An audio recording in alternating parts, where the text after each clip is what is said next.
Hey, if you have an RV that's got a slide that is not operated with Schwintek gear, it's not operated by the Bal-Acu cable system, you know, those cables that you see on the outside on either corner of your slide, and it's not hydraulically operated. That means it is a 12-volt operated little mechanical slide, typically in a bedroom. Well, if you've got an older coach like ours, we have to tear the bed apart for a particular reason. It broke, and get your minds out of the gutter. It is not what you think. But the whole bed is torn apart, and while it's apart, we want to kind of show you how that thing works so that if you do have a problem, they're really not that hard to work on, fix, replace some of the gearing, replace some of the motors and things like that. So I'm Phil, and this is Shar, and this is Y2V's Maintenance Monday. Stick around.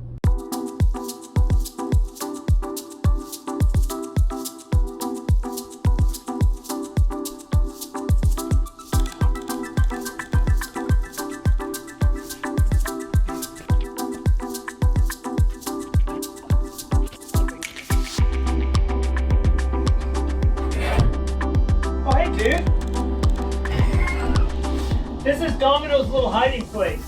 Little turkey. What you doing down here, bud? He's found his little hidey hole down here, and dogs love to have a little dark place to kind of relax.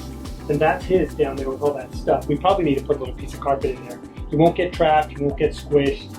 The way the whole thing moves, he's fine, but we always double check to make sure he's clear of the slide when we bring it in.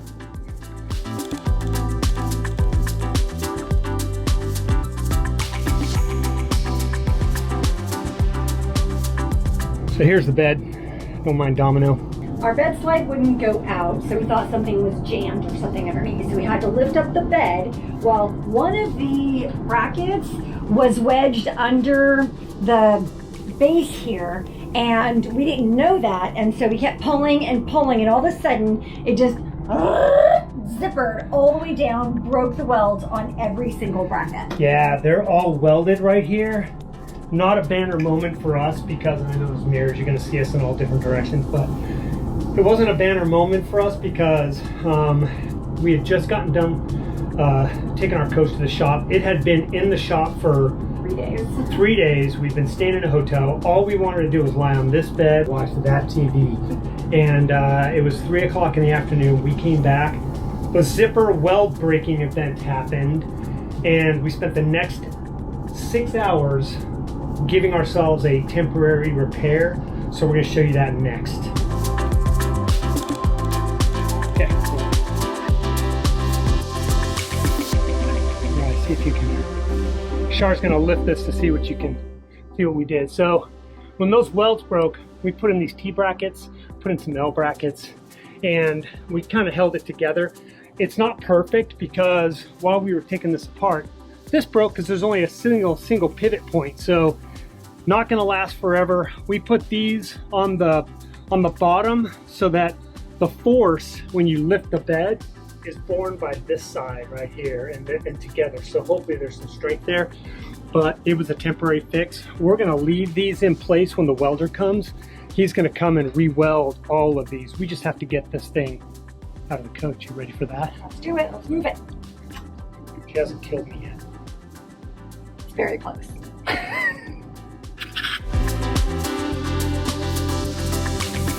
That is something we never want to do more than once, much less twice. We did have to do it back in Fall Creek Falls in 2020 when our motor broke and we had to, or the gearing broke or something happened and we had to take the whole thing apart.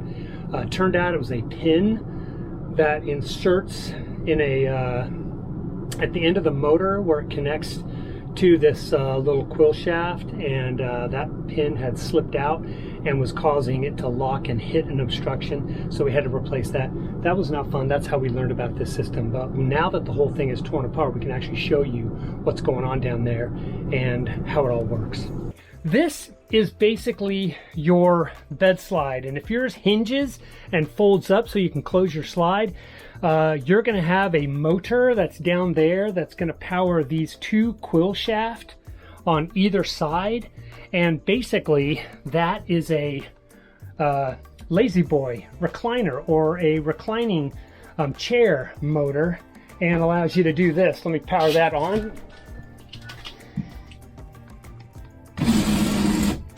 Now see that shaft? Looking a little wonky, but that's basically how it works. And we actually have 2 more shafts just in case. Those are some of our spare parts that we always put inside the coach. Now to pull the slide in and out, you have to have this in the up position, and there's a little limit switch down here that senses when this is up and when it's down, and you need to make sure that that contact, that relay or that limit switch allows for the slide to come in, so it's a safety feature. But here's your motor.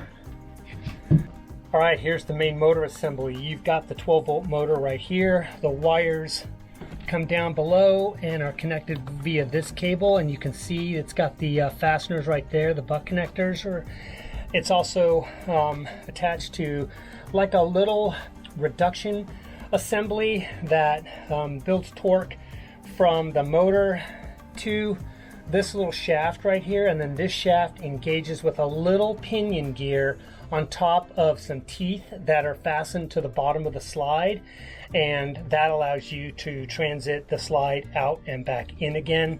One of the failure items on this is this little gear. Now take a look at that. See that? It's actually out, and that's not supposed to be out. So this is just about to back itself out again and then impact this side cage, which prevented us from opening and closing the slide. You know what's funny?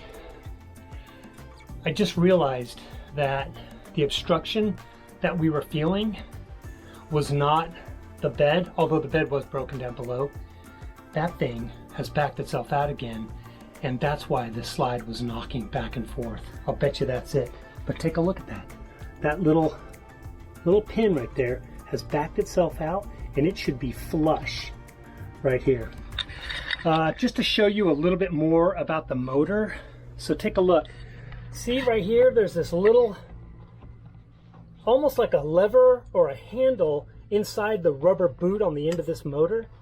Basically, that is a brake lock. So if you disconnect it, that disengages the motor so that you can push open and close the slide without the motor. So if you ever get stuck, just throw it over, push the slide back in.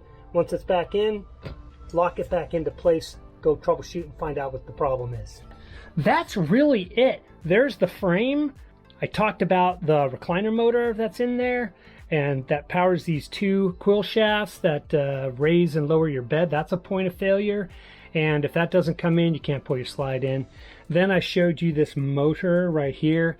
That could fail. The motor's pretty hardy. It doesn't get a lot of use, so they're pretty good, but they do fail. And sometimes that will cause you difficulty, so make sure you undo the brake lock so you can pull your slide in. That'll allow this thing to spin freely. And then I told you about that shaft right there. And hopefully you won't have a problem with your bed frame like we did. So hope that was useful for you. Please give us a thumbs up, a like, and share it with your family and friends. And if you haven't already, subscribe, because we don't kick out a ton of videos. We usually do a lot of project videos, but we definitely kick out a video when it's worth sharing to y'all. You'll also know that we have our Friday food and fitness videos that Shar kicks out. We're actually moving those over to a new channel called RV Health and Wellness. So be sure to go over there, we'll put the link down below, and subscribe to that channel, because she is a certified personal trainer and fitness nutritionist. And what she does is she gives you ways to stay a little bit healthier, a little bit in shape as you're going down the road in your RV. All right, thanks a lot, everybody. See you later.